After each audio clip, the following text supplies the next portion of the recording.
this is my wife, or rather my late wife. She left a couple years ago, but she was my sort of life partner, and we built various things together and built a family, and she was quite a remarkable woman. Her name was Ray, and can you tell? We started this business. She was one of the pioneers in the health food industry. She started this health food store in the early 70s on 17th Avenue, and she was quite a remarkable woman. Ran away. She parked herself in front of her mother at the ripe old age of 17 and said, "You know, Mom, I'm thinking of maybe moving out." This is 17, right? And her mom said, "Really? Okay, when's that?" And she said, "In half an hour."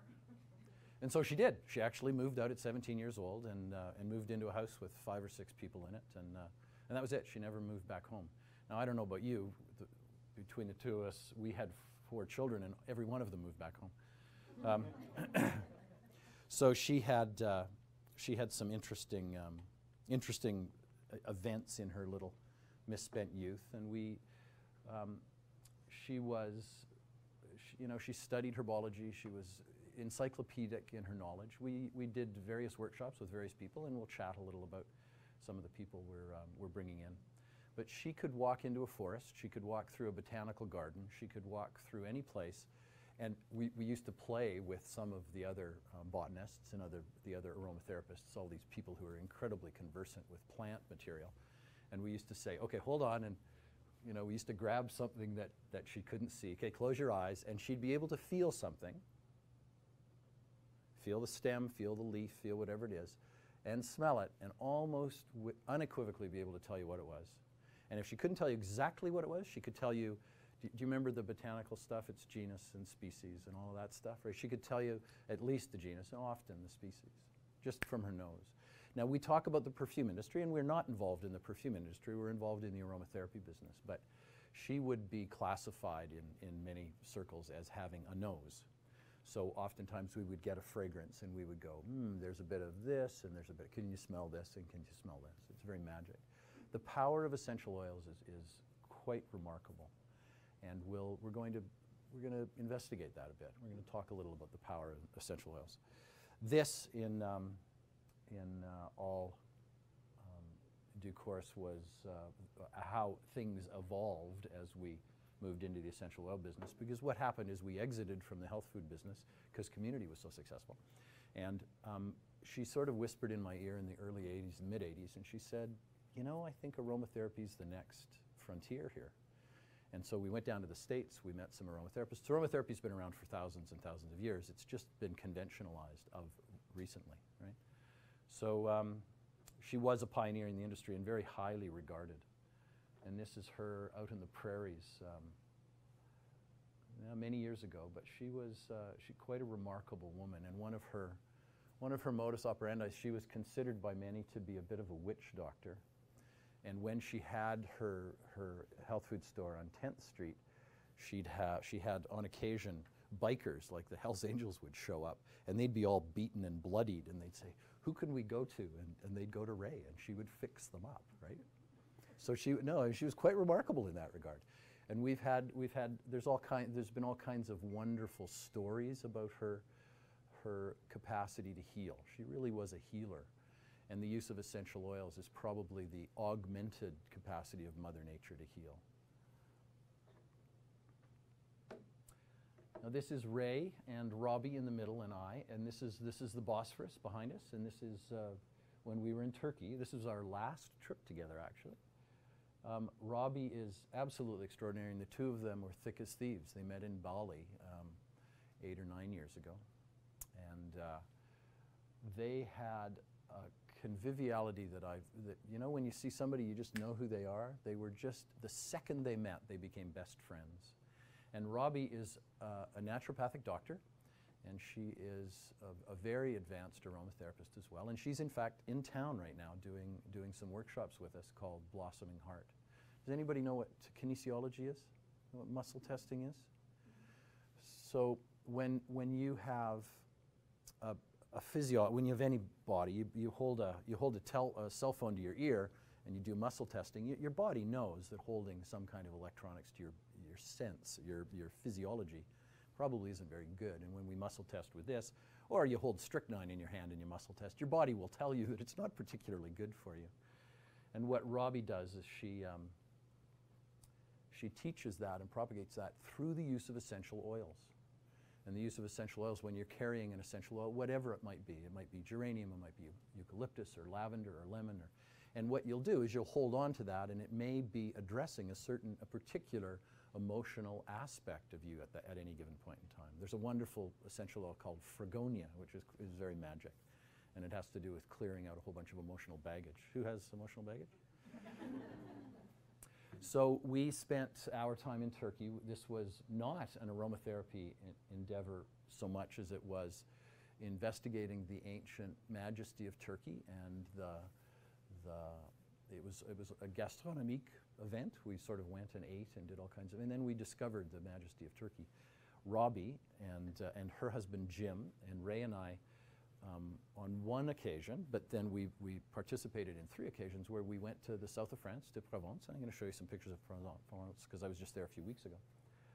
And we did a whole tour of let's go around and we'll see distills, we'll see the farmers, we'll talk to the farmers, we'll walk through, and I'll show you a little bit about distillation too, because today I want to teach you a little about how essential oils come about. Okay. So this is Ray in a field in Provence just a few short years ago. This was probably in 08 or 09, okay? And we talk about this is our field of Provence, and for the longest time, for many, many years, we bought from a guy named Bress, and we bought through our contacts, and this is our field, because what we would do is we'd buy his little field. It wasn't very big, but we'd buy all of the product from him. So at the beginning of the year, we'd say, okay, Monsieur Bress, we would like to buy, and he'd say, very well, I have so many liters, and we'd buy a big container of his distillation program, which was lavender. Now, this changes from time to time, and we'll chat a little about the business of the aromatherapy business in a bit, okay? I've never seen her happier being in this place, and you can see it was an interesting time of year. It was just in September after it had been harvested, right? It was kind of cool. We spent a lot of time in the south of France. The south of France, some would say, is sort of the heart of aromatherapy, although aromatherapy and essential oils have been around from time immemorial. We've seen them in Egypt, we've seen them in all throughout the Mediterranean. And in fact, do you remember when Carter broke into King Tut's tomb? He was chipping away, and he opened a hole in King Tut's tomb this big, and standing right in front of King Tut's tomb was a statue with eyes that they'd fabricated thousands of years ago, when however old King Tut was, 2,000 or 3,000 years BC, and the eyes look real. So they shone a light in there, and it was like somebody was standing there, and they shone a light in it. Everybody went, whoa, this is a bit odd and peculiar. But in King Tut's tomb, they had these great big vases, sealed vases, and they were full of essential oil. Some were full of honey, too. I think we mentioned that last go-around. You know that honey is the perfect preservative. 2,000-year-old honey you can still eat. Some amazing stuff there, right? I want to share this again, even though we did it in the last time. And for those of you here, I hope the story gets better in the telling. These were the various fields in the south of Provence, and we'd drive by with a bunch of you guys, and we'd say, okay, we're all going to get out, and we're going to go into this field of lavender, and we'd take pictures, and we'd do all kinds of stuff, and I'd say, listen, there's something going on here. Listen, see if you can hear it. And they'd all sort of look at me going, what? Listen to what? What is it that we want to listen to? And I wouldn't tell them. And when you stand here and you look down the field of lavender, it looks like God is has a pepper shaker out, and he's shaking pepper all over the lavender field. And so they'd go, what? I don't hear it. And all of a sudden somebody'd go, oh, just a second. Then somebody else, oh. They would hear the buzzing of the bees. And there's a certain aha moment when you hear the buzzing of the bees, when then you realize, as soon as you tune into it, as soon as you dial into the buzzing of the bees, you cannot not hear them, because they're just so vibrant and so there. And then everybody goes, holy smoke, how could you not hear that, right? It's a very interesting place to be in a space where somebody, you just can't see it or hear it, and then all of a sudden you can. And those aha moments are very neat. So the buzzing of the bees and the lavender fields, it's Mother Nature personified. It's just this wonderful place. There really is a lavender museum in the south of France. And lavender has been throughout time a wonderful, if you had to give up every essential oil, lavender would be the oil that you would want to have, okay? Okay, let me tell you a little about Michel. We've known Michel for, probably 15, 16 years, okay? And he's a wonderful lad, and he's done some wonderful stuff. And he was and continues to be, but his business model and stuff sort of spreads out. He's doing what's called horizontal integration. Does anybody know what that means? Okay, good. So we get to teach you some business terms. So in the natural foods business, we'll talk about community. In the natural foods business, you vertically integrating would go buy a farm and grow produce, and then you having a whole bunch of places to distribute the produce, right? So that's vertical integration, or that's horizontal integration. Vertical integration is if you just have a whole bunch of stores that you buy product from other people. Does that make sense? Yeah? Well, what he has done is he ran a cooperative where he'd have 4 or 5 or 6 or 8 farmers come on and bring your stuff in, bring your product in, bring your raw material in, and we'll distill it. We're going to chat about distillation. This is in his new place in a little place called Pouzin, in just a little north of Avignon in France. And so he formed a cooperative. And so he would know the farmers, find out who they were, and oftentimes when we came down, we'd have lunch with a couple of farmers, and we'd sit down with the staff and have lunch with farmers. Now, none of the farmers spoke any English, so they were pretty choppy lunches for those of us who didn't speak very good French. But it was very fun, and he's a lovely lad. And what he has decided to do is he's now going to buy land in various places and see if he can start to grow the product that he can no longer get his hands on. Okay. Now I want to tell you a little story about calendula, and this is Ray and I in a little place called Ile-sur-la-Sorgue. And we were in Provence, and we were out with Michel, and we were driving around in his car. He puts, I think he puts about 200,000 kilometers on his car every year. So he changes cars like that. Oh, I'm going to go to Italy, I'm going to go to France, I'm going to go to Germany, and he just drives all over Europe. So he's quite an eclectic guy. So calendula, which is used quite a lot in the Veleda products, yeah? The calendula flowers grow in the south of France, and we were driving down the road, and he goes, oh, we have to meet you, introduce you to Hélène and Paul. And so we'd go into this field, and they would have a blanket about the size of this room. No, the size of the chairs in the room, you know, a big blanket. And what they'd be doing is they'd be sitting, picking the blossoms of the calendula. And at the end of the day, a van would show up, and a van would pick up all these calendula blossoms, fold the blanket up, pop it in the van, and drive back to Paris every day. Now, Provence and Paris are not close, okay? On one of those trains that does 300 kilometers an hour on the TGV, it takes you an hour and a half at 300 kilometers an hour. So at 100, right, it's a 4.5 hour drive. Why? Because the French are a wonderful model of a very agrarian culture still. They very much embrace the thought of how important Mother Nature is. So they bring these back and they process them that day, and then the truck comes back the next day and shows up in this very simple, would you pick several hundred pounds of these in a day? And it's the same in the rose fields as well. There's a real embrace of Mother Nature. Essential oils come to us in various forms, but the most common form is through distillation. And distillation is, this is a big pot that's about that big around, 5 or 6, maybe 7 feet around. And under here is a screen, and you just put the plant material on top of the screen, and then you boil water through it. It's that simple. And they figured this out a long time ago. Now, as as our technology increases, we develop different ways to create essential oils or to extract essential oils. But it's a very simple process of boiling water through it, and then it's like a still. It's like in the Black Mountain Hills of Dakota, where they run stills to sell to the population. And this is, again, he and I, nope, it doesn't work.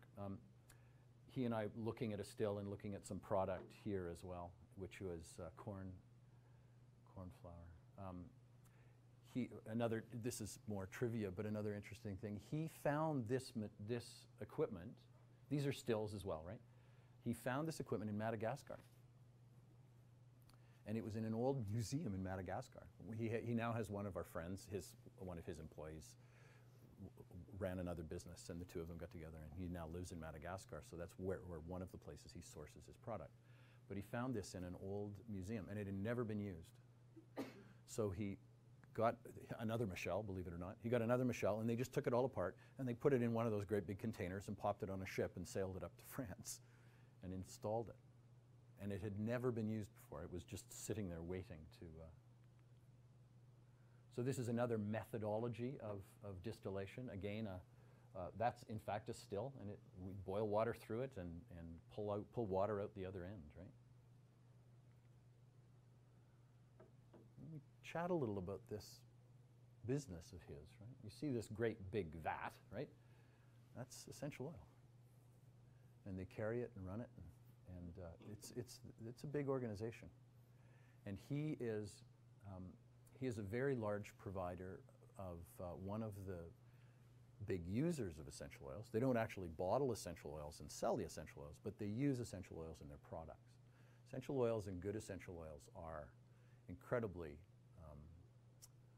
good for you and are incredibly broadly used. Okay? Look at the size of that. And we sell them in little bottles, don't we? Right?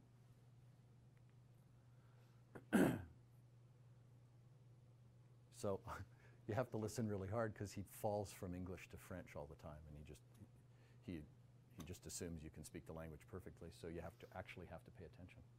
Isn't that interesting?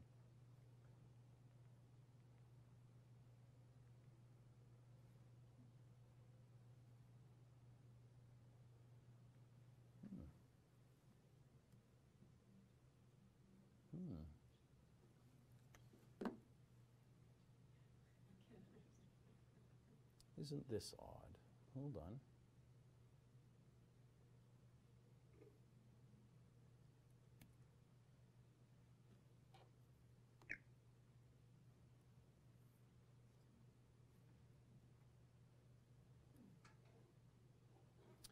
An interesting thing.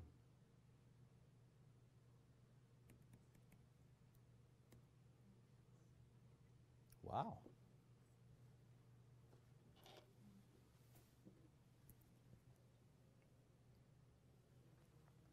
Let's see. My